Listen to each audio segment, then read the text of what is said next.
welcome. And Paul, do you want to go through the protocols real quick? Yeah. Let's make sure. Can your folks verify for you that the stream is on? I just don't want anybody to miss anything. Yeah, hold on. Yeah, it should be on. Let me test it real. Let me look at it online. Yeah, it is on. You see it? Okay. Okay. So Joey and Matt, we know that y'all have invited quite a few folks to the Zoom session, and that's fine. But to try to keep things manageable, what we're going to do, we're going to let them in the room, but we're going to keep everybody muted, other than you two. So if folks need to speak, we'll like them to put in the chat that they'd like to speak, so we can identify who they are, and then that way also Betsy knows who to go find to unmute so that they can talk. Okay. We appreciate that. Obviously, knowing we have to fulfill the public meeting requirements of the law, and obviously, it's the union's desire to make sure that these meetings are both obviously open to our faculty, but also manageable, that we don't have 300 people yelling at each other. Which right. I strongly don't intend to have that. It's much not productive. Joy, do you want anybody from your team active like we are right now, like we had last time? We had a couple of faculty members, or do you want to leave it like this and have them identified like Paul said? I can't see who's on yet, so it depends. I know some people were like traveling, which is... All right, so why don't we start this way? If anybody wants to speak, they'll be in the chat, and then we'll let them in. Okay. There are only 4 people right now, so you want me to go ahead and let them in, and then I'll mute. Please. Mute them. Go okay, ahead. I'm going to do that. All right, so we have an agenda. Well, one other thing, just Dick. So, sure. Folks, Joey or Matt, if folks are texting you, obviously we don't see that. Just speak up and let Betsy know. Betsy will be on the whole time, and she'll go grab whoever if you tell us they're trying to get in, Okay, and everybody hang on just a sec, because I have to mute everyone, and then I'll unmute you guys, okay? Yes.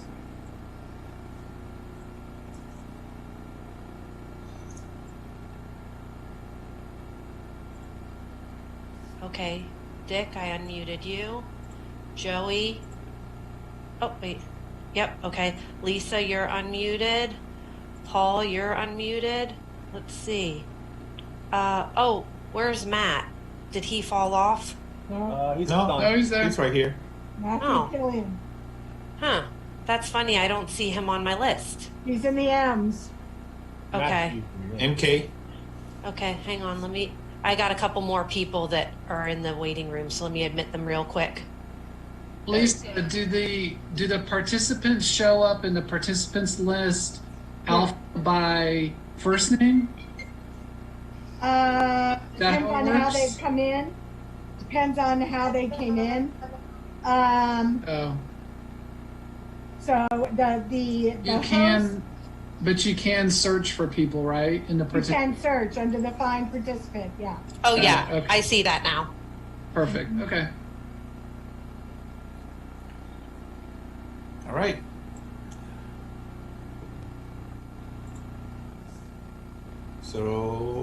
So we have the ability to mute and unmute ourselves, correct? You guys do, yes. Yep.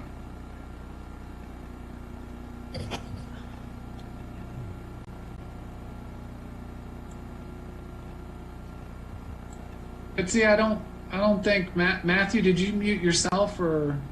Oh, I unmuted him. Okay, let me try again. Huh? That's weird. Come on. He has to accept the. There he goes. He did it. He did it. You got it. Dick, you're muted. Did you do it yourself? Okay. Okay. I unmuted it, and then I muted myself, and it stopped me. And I'm gonna need to be able to mute myself because there's construction noise, and it's gonna drive me. Okay. You can. Okay, let me try to mute and unmute. Okay. Oh. Once he muted, he again. Okay, hang on. Okay, I unmuted him again. Okay. So once I mute, I'm not allowed to unmute myself again. Well, just wave at us or something in the chat if you have to do it. I'm looking in the more to see if there's anything I can do, but I don't see that there's anything I could do to fix that. No, not unless we gave everybody the opportunity to unmute themselves. We're just Okay. gonna have to, you're gonna have to, you know, he's gonna have to let you know. Okay. Mm-hmm.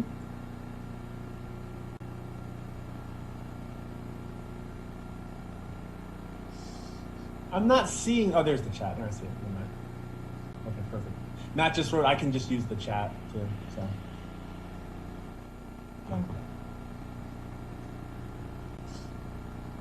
Okay. So can we go ahead and get started? As people come in, Betsy will let them in.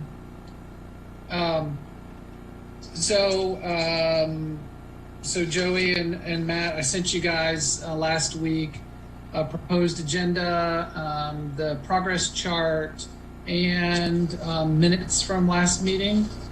I'd sent those also another day, I forget, probably right after the session. So the progress chart, we just added from last meeting that we presented our counters to comp and paid time off. So then if you look at today's agenda, we're looking for your counters to those as well, since you rejected our counters last week. And I don't know if you had a chance to look at the minutes. Are we okay with the minutes from last week? We're fine with. Oh yeah, no, last session, June 22nd. Yeah. Yeah, not last week. Okay. Yeah, we're fine with that. Yeah, we have one full counter on the paid time off, and I do appreciate the college having sent over those handbooks. I believe they were English department handbooks from 2002, I think up through 2013, if I'm correct. Yes. And obviously, so I think that was what folks were alluding to in terms of the college having previously had a paid time off benefit, whether it was department by department or at least some sort of informal recognition that up to 7% of their, people would be paid so long as the amount of time missed was not in excess of 7% of their contract. So that shows, like, obviously there was at least at some point, there was a paid time off benefit of which adjuncts could utilize it for illness leave or any other sort of paid time off need. So that kind of goes back to our discussion on the matter a little further. And obviously our counter today is not necessarily reflective of that exact policy back from 18 years ago up to 13 years ago. But in hopes of getting to an agreement on the matter, clearly the institution has had this as a previous practice and found value in it at the time and probably would find a value in it in a future date. Oh yeah, I don't think that was a college policy. I think it might have been just for the English department handbook, something that they practice in that department. It was not a college policy, and it was 18 years ago, like you said. So it was not something that was widespread, and it was not something that you could go back and find a procedure or policy that we used to do. So just want to clarify that it was not a college-wide process. It was just something done in that department for whatever reason, and obviously they followed that for a few years up until the early to 2009 or something like that when it went away. So anyway. Yeah, I mean, so not being hung up on the terminology, it was a practice that made its way into official handbooks, whether that was known by college administration at the time or not. It was in effect a benefit that at least those particular departments, if not others, would provide to their faculty. And I know I've heard from other faculty members who were not in English. I know that this first was flagged as something that was a benefit for English professors. That's how we became aware of it. But I do know there were other folks, I think in fine arts and some other particular departments that had a similar practice going on there. So not to find, to Okay. parse the terminology, but it was a practice at some point that was administered for faculty. Joey, do you want me to have Betsy put up the proposal to share her screen? Because Sure. you sent it to me, so that way if you want to walk through it, you can. Yeah. Now, yeah, we can walk through it. Okay. Okay, I'll put it up. Thanks, Beth.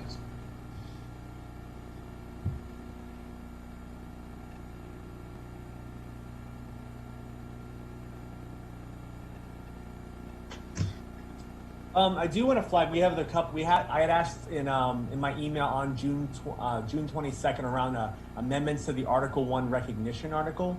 I don't know if the college has any further conversation around that either. But we wanted to strike out the terminology that was tentatively agreed to before. That strikes out career service, formerly post-secondary, adult vocational, as that group. I know we had some conversation on June 22nd about it, but I followed up with an email. Can you guys see it? No, you Betsy. sharing? Huh, okay. Now can you see it? Yes. Yeah. Okay, phew, all right. Okay. Now, obviously, this is our counter to sort of we had proposed it, you had countered back on June 22nd, and we countered today after some discussion with my faculty committee. Now, obviously, in terms of where we land on providing some sort of paid time off, clearly the college has, some desire to implement something that I think both parties recognize we're going to have to basically figure out when we can implement it, recognizing that it's not currently a benefit enjoyed by adjunct faculty and will require sort of a new process to be implemented. So I think both parties recognize that. I wanted to flag in terms of the conversation with my committee, the union had a couple different interests in expanding that benefit that would be in addition to the college's proposal on June 22nd. As you note, the granted 30 minutes of each, Article X, it's XX right now, Section 3. Ours is to expand the benefit from 30 minutes of paid time off for each assigned college contact hour to 90 minutes to make it a bit of a more robust benefit to our faculty members. And obviously, we want the college to consider this proposal in recognition that it's sort of meant, based off of the way that we've calculated it, to be similar to what the previous benefit was back in the days from those English department handbooks till now. So that's the major reasoning for that proposed change. And then obviously, I think we'd had conversations back and forth around, as we implement this brand new procedure, clearly, the college's position is right now, and possibly might remain, I don't know, to make it a sort of non-cumulative benefit. But obviously, in conversations with our faculty, we got an overwhelming desire to figure out, is there a way, especially for faculty who have had numerous years at the institution and have effectively shown how they interact with the university, the college, and basically can show that they have a relationship that is a more long-term, consistent, solid relationship with the college. So it's not as if, in the expectation, obviously, that they will continue that relationship. And so for those longtime faculty members, that they would be able and eligible to have those that time sort of cumulative in cases of, as adjuncts get older and obviously are more susceptible to illness or injury, they could have a bit of a more robust benefit that might accumulate over some time. Now, I think one thing I want to make clear, did I see that or was that in my mind? Yeah, there was a flash there. A little rose came up. Yeah, that was her background, I think. Flash back to my college days. No. But so recognizing that, it's a benefit that we're not looking for any sort of cash out value on this, similar to some other contracts that, potentially contain that. It's more of to make the benefit more meaningful for those, like I said before, who are more susceptible to injury or illness as they age, and obviously having spent a good amount of time with the college. So if we want the college to consider that as part of our proposal, I do believe both sides believe in PTO and believe in the value of it. So I think that we could potentially get to an agreement on this. Hey, Betsy, can you scroll down, please? Section 7. That's what you were talking about a few seconds ago, right? Exactly. Yeah, if you think about how, if you're hired at any job, public sector, private sector, where have you, you're not able to use PTO or sick time immediately. You have to have sort of a what amounts to a probationary period and get some service credits before you're able to utilize that time.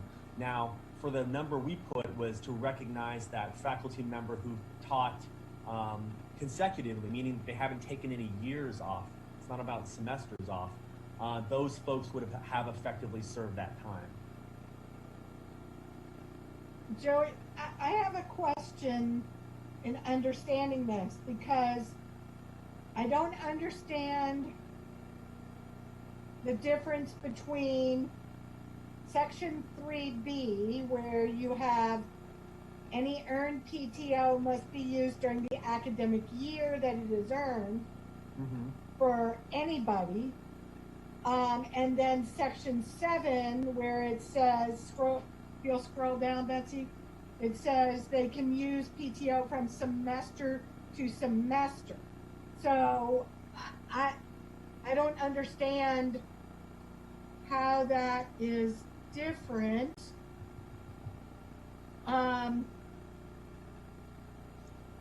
If you go to the XX3, where basically the XX section 3B references, except as referenced in section 7 of this article, paid time off hours are non-transferable, actually I meant to say non-cumulative during the academic year. So I was meant to be non-cumulative to be not rather than cumulative. Yeah, that's confusing because it says cumulative academic year. That's it.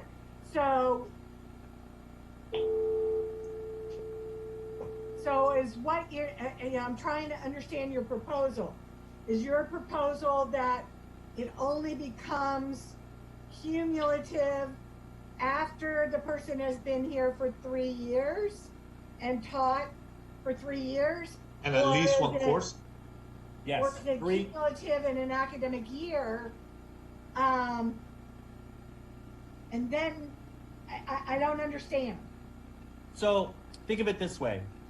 For the purpose of getting that 3 years of service, that 3 years of service, which is consecutive, meaning if you taught an academic year, at least one course in each of the past 3 years, to achieve that particular milestone, you would be able to accumulate PTO time from semester to semester, year to year.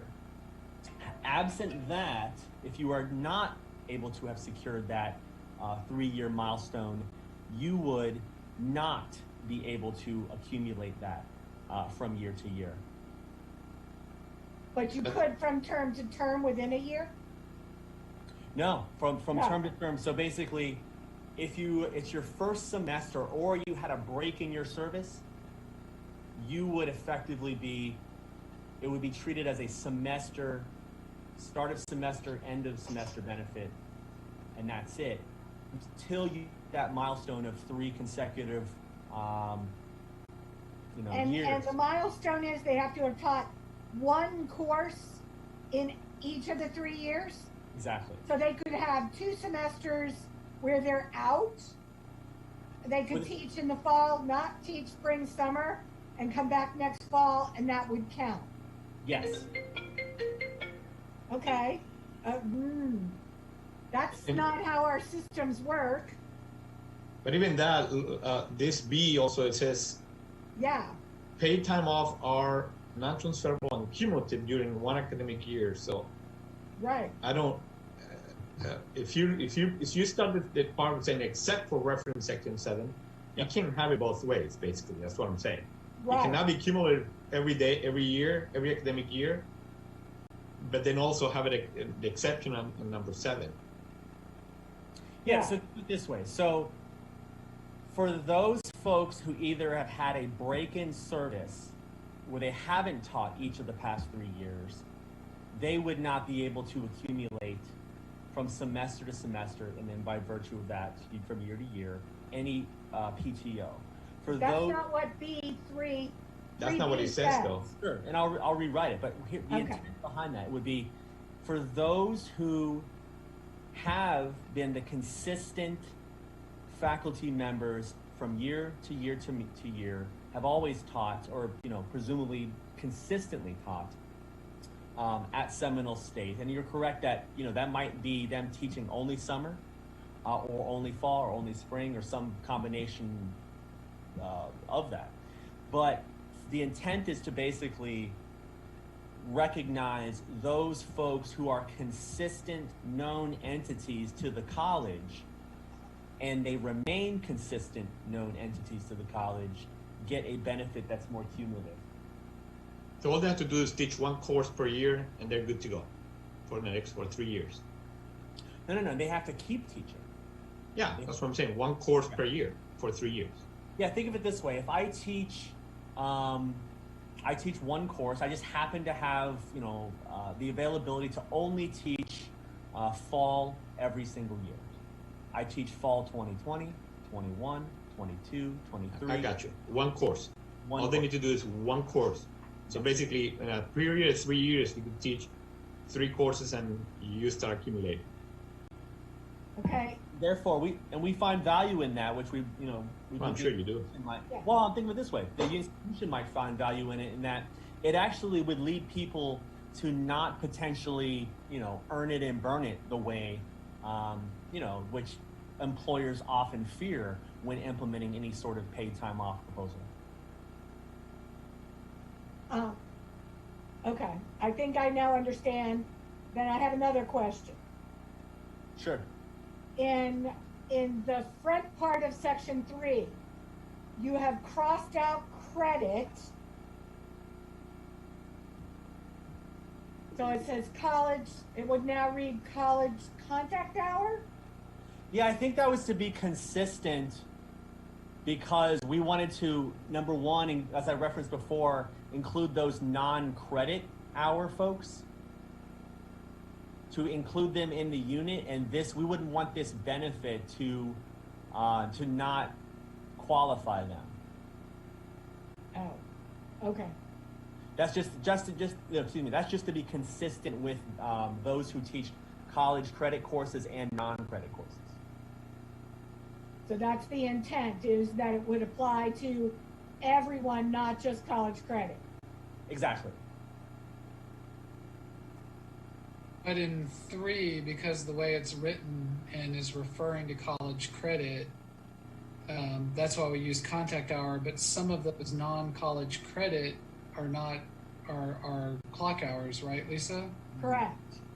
So, And there's a problem with that, because clock hours have to be made up. I mean, we can't not run a clock hour course. So, that presents a lot of problems. Which is why we excluded them in the first place. So you're saying for those non-credit folks, and that's consistent with all non-credit folks, that if there's a rescheduling of a course or an illness, you can't just have it basically disappear. It has to be rescheduled and retaught. Yeah. I mean, it's not all non-credit, but all of our clock hour programs, we cannot we can't reschedule it. it must take place when it is scheduled, or the students can't complete the program. So how does that work when you have, like, say, that instance occur at, say, 9 a.m. when somebody comes down with the flu? Is it going to only be substitutes? Like, the show must go on regardless? Yeah. Okay, so in that instance, my presumption is that the faculty member would have called their supervisor, program manager, associate dean, or whoever. I can't remember exactly who it is in the state. The dean. Okay. That they would call them, and then the dean would make arrangements for that to be taught, presumably by another faculty member or by that dean. If the dean's qualified. Okay. Or, yeah. I mean, that presents a lot of problems for students. You know, it potentially very negatively impacts students. I think that wouldn't necessarily be a hurdle, because the intent behind it is to basically, I mean, I would understand if the college's position was that by paying a faculty member, you would automatically incentivize someone to miss it, which I could see your argument on that. But this would be sort of the intent behind that might occur now, where somebody has the flu or potentially COVID or something of that, or breaks their ankle or something like that. They cannot make it in, or gets into car crash. You might have to reschedule that class. We're simply trying to take out the economic penalty to that faculty member for that absence. But it doubles the cost to the college, because in that case we are paying, right now we do not have the benefit where our adjunct faculty are paid when they miss. So particularly for our credit courses, our contact hour, our clock hour programs, when we must then pay someone to replace them, now it's double cost.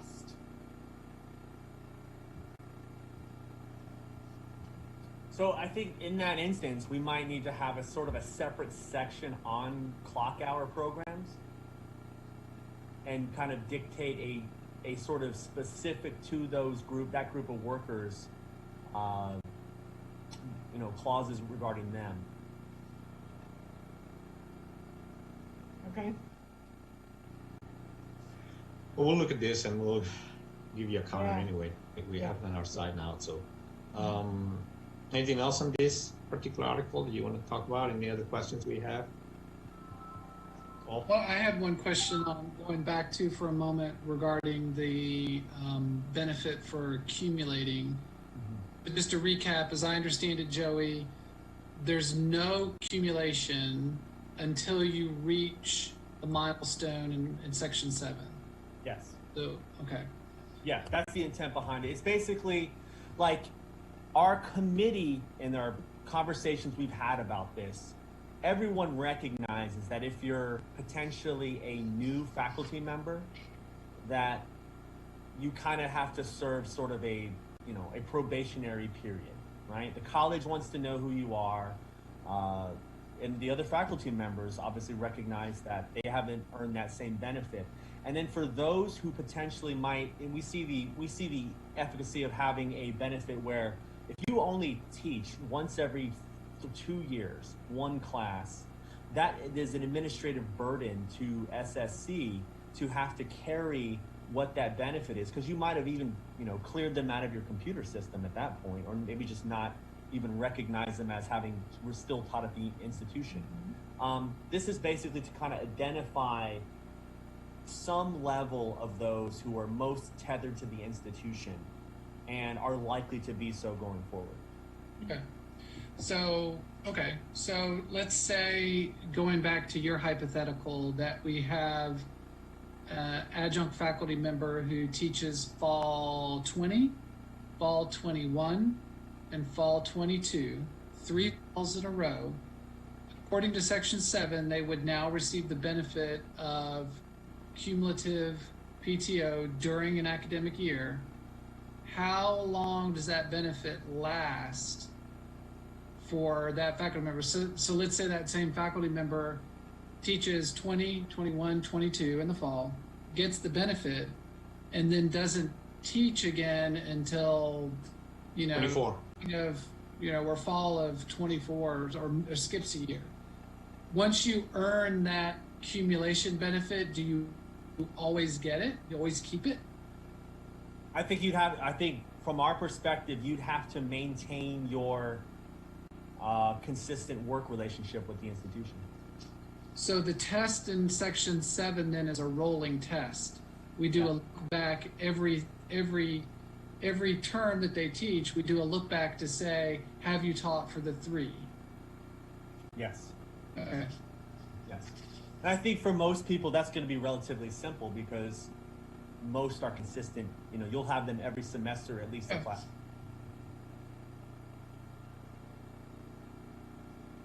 Okay. And I would be remiss if I didn't say that the faculty desire this to be sort of a time served benefit, meaning if it's clear that they've taught at the institution for the previous 3 years leading up to the ratification of this agreement, we would desire that they become sort of grandfathered into that. But we can talk about that as we talk forward.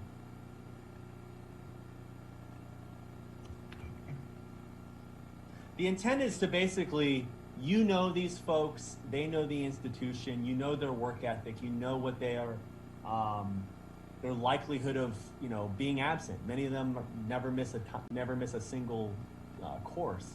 That in the college, having known that, can basically say, look, you are one of these strong relationship with the institution, and therefore the benefit is different for you because of that. Which is not dissimilar than other proposals in the public and private sector where you get a different amount of sick or vacation time based off of your years of service, typically annual leave or vacation time. So again, just so I'm clear, so let's get back to the hypo. Someone teaches fall 20, 21, 22. They come back fall of 23. They get to accumulate that year because they taught 3 years consecutively before that. Okay. Let's say they miss a year, so now we've got a gap. It's not consecutive. We're counting all over again, right? So if they skip 24 and they come back in 25, there's a gap there. There's not 3 consecutive years, so we start the clock over again, right? I think that would be consistent. Yes. Okay. And so another question here is, so they teach 20, 20, 21, 22, they come back in 23. The time, let's say they didn't use any time off in 21, 22, or 20, 21, or 22. Is that now cumulative, or only the particular years is cumulative? Basically, we would want to count back to that time. Yes, the time served, and obviously deducted from any time that they might have used. So based on your proposal, they're getting 90 hours for every, what is it? Is it 90 minutes? 90 minutes. 90 minutes for each contact hour. So then they're getting, for every three contact hour course, they're getting 270 minutes. So they've taught 1 3-credit course, didn't use it in 20, didn't use it in 21, didn't use it in 22. So now in 23, they have 270 hours times 3? 270 minutes times 3. Well, minutes, all right, minutes times 3 that they can now use ongoing? Yes. Yeah, that's about 14, 15 hours total after 3 years. It's about 4.5 hours if you do 90 minutes. So Okay, that becomes, that becomes costly. yeah, that's all right. We'll respond to this. That's fine. Okay, That's a proposal. That's a proposal. We'll look okay, at this. well, that's what I'm trying to understand. Yeah, Yeah, but that you are correct, Lisa. okay, Yes. That's what it boils down to. okay, Correct. All right. got it. Any other questions in this, Paul? No. I'm good. Okay, you had a question. You have mentioned also something about the Article 1, and Paul, do we want to talk about that a little bit as we spoke the other day? Yeah, just first, I just want to understand, Joey. So y'all are not prepared today with the counter on comp. Well, I mean, a couple of things. So the last time we talked was Monday, June 22nd, and the governor had not yet signed the Florida budget, right? And since that time, the governor did sign the Florida budget, and not knowing on the direct impact of anything, because I wasn't able to find anything parsing it out to Seminole State particularly, we still have a 20% proposal on the table. That may or may not be something the college can do economically, or the college might have a counter based off of having a little bit more budget certainty.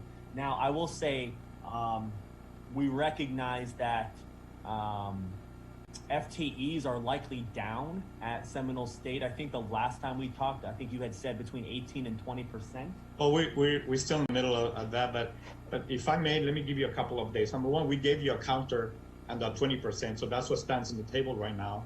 Sure. With no raises, so you got to respond to that. Second, well, yeah, we have it hard. I have it hard pressed to tell my committee of faculty members that they can accept a 0% without any certainty of where the college is. Let me just get to that in a second. So, yes, the governor did sign the budget, but it also signed they're holding back an additional 6%, which is about 0.5% every month. So that translates to 6% a year. That is already in place. In fact, we're preparing to go to the board to do an adjustment in our budget projections. The projection that we gave to our originally, the budget that we put in front of the board accounted for about 3.3%, let's say 3% enrollment increase for the year, not just for the fall, but for the year. Well, now we are going to go back to them and let them know that the governor is put a holdback of 6% a year. So that puts us already at 3% in the hole if you think about it. Not counting what happens with enrollment over the next fall or so. The other part is from our board of trustees. As you know, you're negotiating with the board of trustees. We are just representing the board of trustees. The board of trustees will not give salary adjustments to one group and not the other. So I want you to be very clear about that. So right now, no other group at the college is getting a salary adjustment. So to get the board to agree to something else, I will not put that in front of the board, knowing that the directive they're giving us. Not to say that you couldn't propose it, just letting you know where we are from that point of view. So the budget is not as good as we had expected from the state. And in addition to that, we don't know the uncertainty of the enrollment. And the third issue is that no other group at the college has received salary adjustments. So hopefully that inform yourself and the team in terms of what you can expect from us. At this point, what we gave you is what we can. Yeah. No, I can appreciate that response, and obviously there's been so much uncertainty with it's crazy. No, I mean, we can appreciate that. I think fundamentally, and I knew the state was holding back money. Hillsborough told us the same thing. It's everybody. Well, it's everybody. Yeah, they're holding back all the money. So the question I have is what happens, and I say maybe I'm a little bit more optimistic, knock on wood,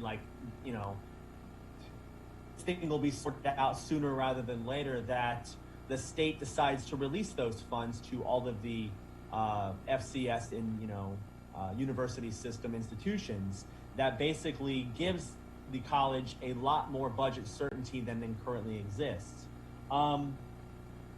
Maybe that's wishful thinking in this context as we sit here. At this point, it is. At this point, it is wishful thinking. Yes. But so I want to figure out, and I remember your conversation we had in our June 22nd hearing, and I remember looking through your board documents on the June 15th Board of Trustees budget hearing that basically reflect exactly what you're saying.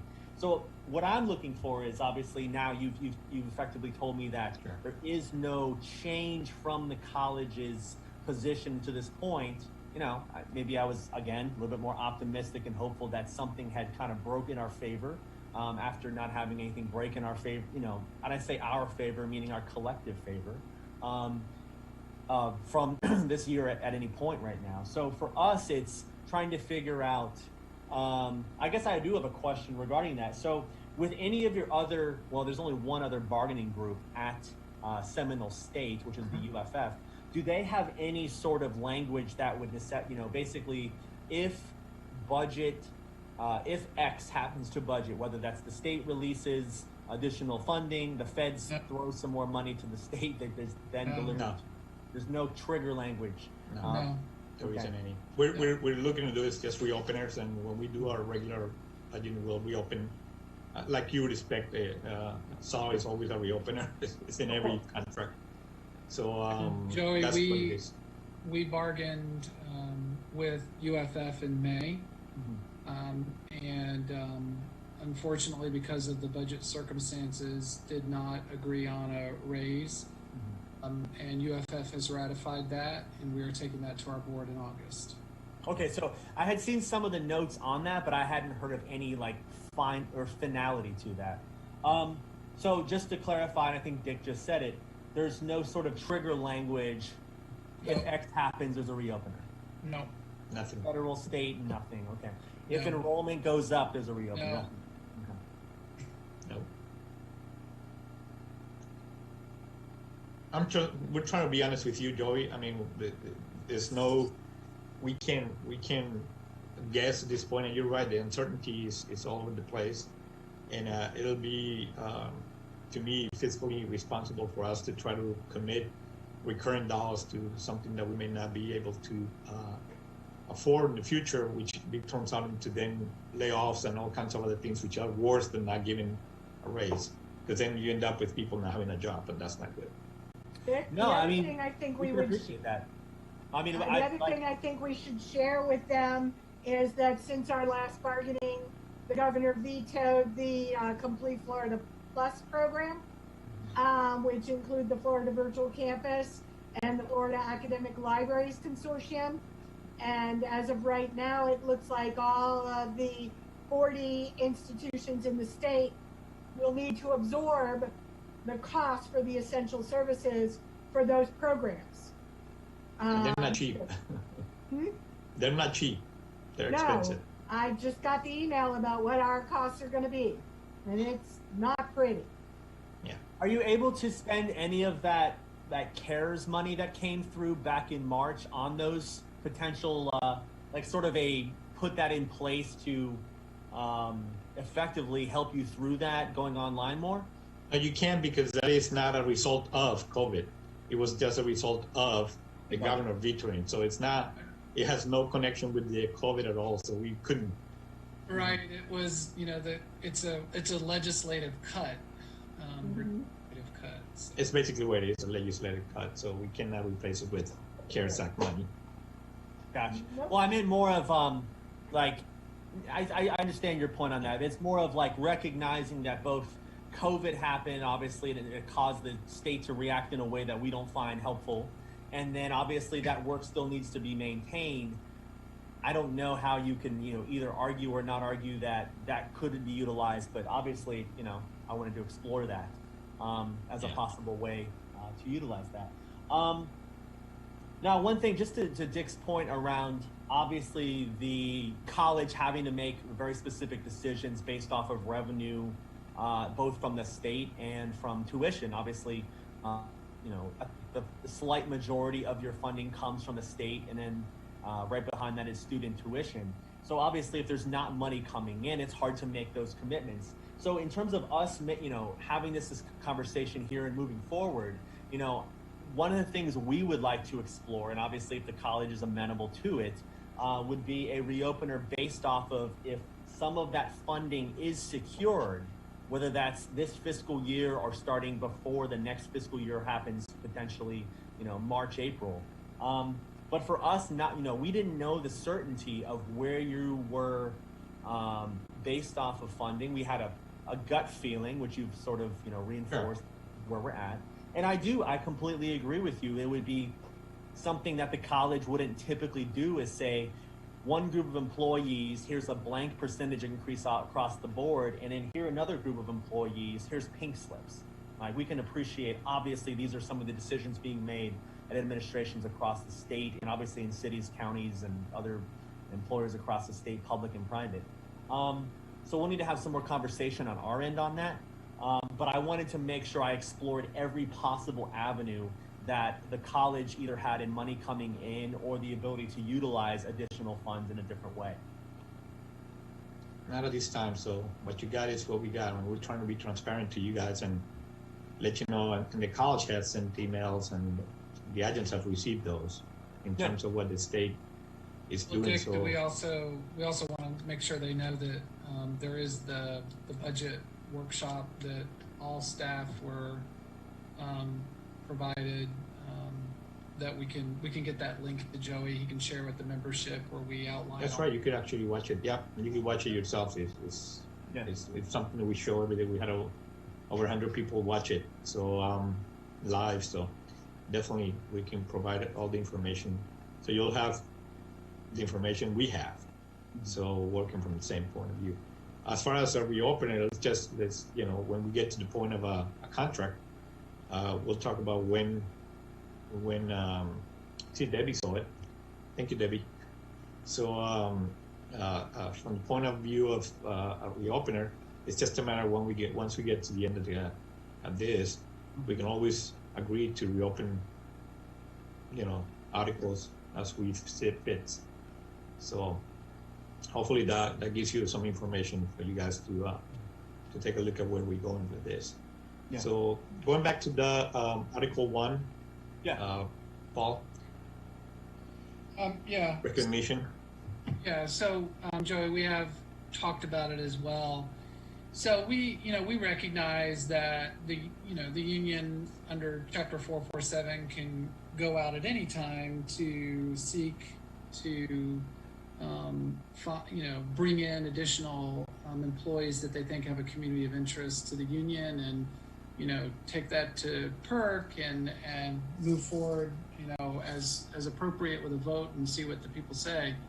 And the union has that opportunity and that right regardless of what we agreed to in Article 1. Right now the unit is what PERC said it is. It's college credit faculty. That's what PERC certified, and that's currently what the union is. And just because we agree to other names doesn't change that, and that's why we obviously noted in the TA version of Article 1 that all of this was subject to going to PERC. Sure. But the college, in agreeing to the language in Article 1, and you weren't here, it was when Larry Alcoff was here. The college, in agreeing to that language, agreed to it from the standpoint of, look, if you're asking us, do we agree who should come into the unit? For us, it's either going to be college credit, or we'd like to see everybody have the opportunity and everybody come in, and we'll treat everybody the same. If this is a matter of the union wanting to test and then bring in different groups, or attempt to bring in different groups as you think is appropriate, that you can obviously petition PERC for, we'd prefer to just let SEIU do its work and you do that. And what we'd rather do at this point is let's just agree in terms of the recognition article that we'll agree to the unit as PERC has defined it. And, again, that doesn't stop SEIU from putting together, showing of interest and going to PERC and trying to bring those folks in, and we'll deal with it as it comes. But we just prefer to get out of the business of trying to piecemeal the unit together, and we'd rather leave it to the union to do the work that you're allowed to do under the statute. I mean, that's what I anticipated you saying. I mean, I will say, we've talked it, talked through it the last 3 or 4 meetings we've had around it. It's our desire and belief that some of those workers, which are the group of workers which we sought to exclude simply because they sought to exclude themselves from that, and basically they don't share that same community of interest as the other non-college course faculty. Obviously that's your position, and obviously, we reserve the right to run a representation election or an additional recognition acknowledgement petition at any point.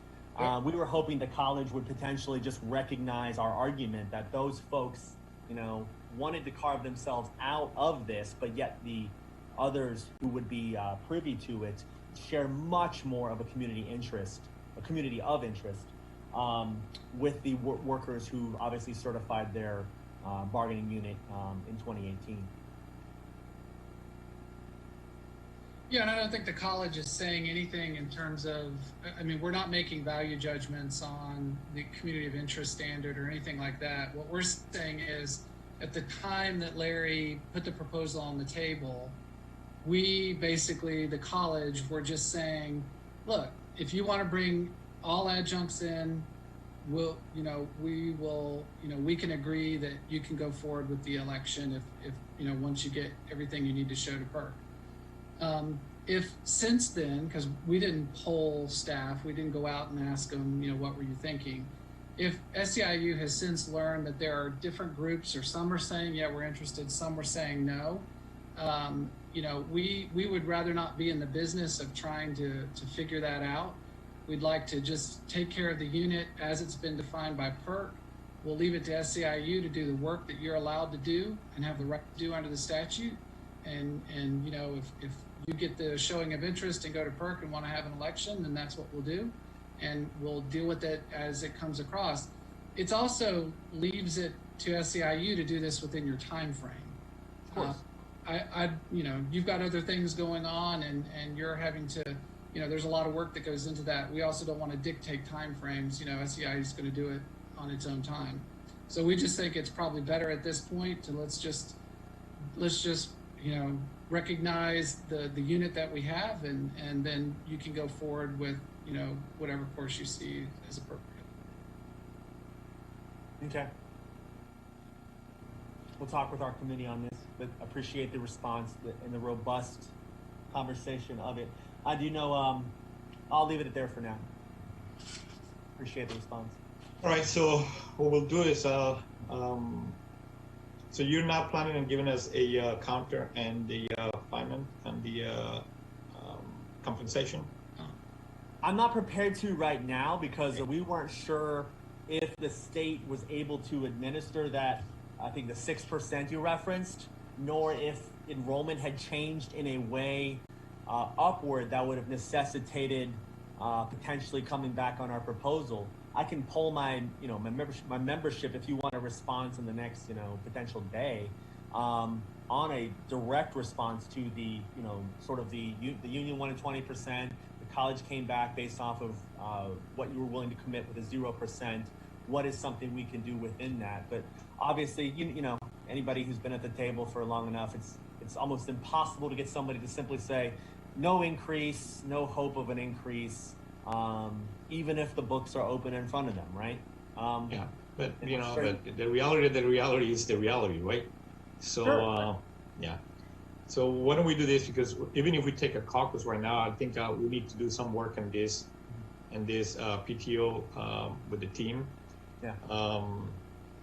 We don't have obviously anything else because it was all on your table, and we wanted to discuss to you about the and how you feel about that. So if that's the case, we could bring something next time with the Article 1 to kind of describe what we're thinking of doing. Is just basically, we don't want to go back and change all of it just to make sure. So if we stick with the original PERC order, we don't want to go back and change all the articles that we TA to accommodate. So we wanted to put just some statement maybe on the Article 1 that says this applies to only the people that are in the union, the unit as prescribed by approved by PERC.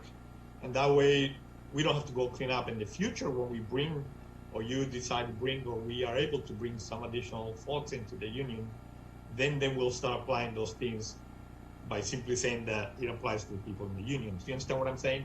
So if we put a statement on the bottom that says this applies to people that are that are approved by PERC, that way in the future, if PERC adds people to the additional folks to the unit, then all those parts that we agreed to will become effective. So for lack of a better term, some parts of the TAs will not be available from day one because it will be talking to people that are not in the unit. Sure. So therefore, things don't apply, if that makes sense. Paul, is that what we talked about? We just have a clarification in Article 1 that would just say this is the unit as defined by PERC. If there's any reference to members outside of the unit, obviously there would be no application until such time that PERC brings them into the unit. Something like that. So we'll give you that next time with a counter to this article, and by then, if you have been able to talk to your folks, unless you want to you think you can give us something back today, we could take a caucus and try to come back, but it's up to you. We got until 3 or 4 o'clock in the afternoon, what the time is. I don't think today we can get there, but I think I could just simply relay our position via email to you as well. Okay. That's sufficient as well. I want to, because there's a bunch of folks on right now who are either on or unable to talk, but also folks who aren't able to be here today that we want to get back with before. Okay, that works for me. I mean, unless anything else, we can adjourn the meeting. Paul, anything else? No, Joey, do you want to just kind of get with me and we'll work on dates? Yeah, we could do that. I think you had offered 2 particular dates. I don't know if the other one is still available. One for next month. Let me see. There was one other one this month, but that was last week. I don't think we have another date. No, we didn't have another date for next month. Next month is problematic with the start of fall, and welcome back for. Well, let's work through it. Let's figure out what you guys have and we next have. month We'll look at is it. really- We'll look at it and we'll see. Joey, just get with me and we'll work on schedule. Okay, we can do that. Give us some dates that you think you can, and we'll work internally to try to figure out something. Yeah, we'll do that. All right. Any other questions? Anything from anybody else? No, sir. Okay, with that, Joey, is it okay if we adjourn the meeting? Just Yeah, making we're sure. fine with that. We'll get with our committee ASAP and get back to you, and I'll get you some follow-up dates immediately. Okay, sounds good. No worries. Thank you very much. Joey, I'm sorry, Dick. Joey, Yeah. give me a couple options when you get back to me. It's just easier if you give me a couple up front. Sure, we'll do. Thanks. All right, to everyone in attendance, thank you very much for joining us, and we appreciate it. Thank you. All right. Thank you. Bye. Bye.